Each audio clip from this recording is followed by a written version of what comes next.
Okay, so one of the first and probably a really key point to talk about is how prototyping encourages play. So we ideate through play. It's something that we do from very young, and it's a really core part of being human. Okay, so as it turns out, I'm doing a bit of research, and you can read more about this at the website for the National Institute for Play. So there's a lot of neuroscientists there on that website just talking about the neuroscience of play and how important psychologically and socially play is.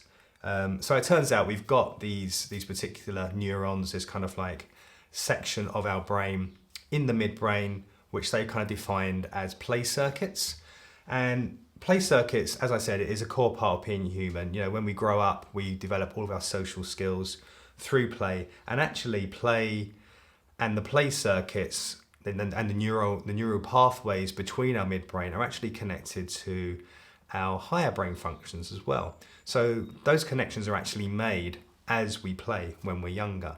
So we're making connections to our creative centers, we're making connections to all of those kind of parts of our higher brain functions that are really important as we grow up and move into adult life. And when we're continuously using those play circuits, we're really strengthening those pathways, so we're making them stronger. It's really important for movement, it's really important for thoughts and emotions, so we become emotionally connected to things when we play with them. And these play circuits actually get triggered when we're presented with something interactive. So as you can imagine, building a prototype and giving it to someone is going to engage those play circuits, and because it's engaging our kind of the interactive part of our brain, we're going to involve all the different parts, all of our senses, all the different parts of our body, so our muscle memory.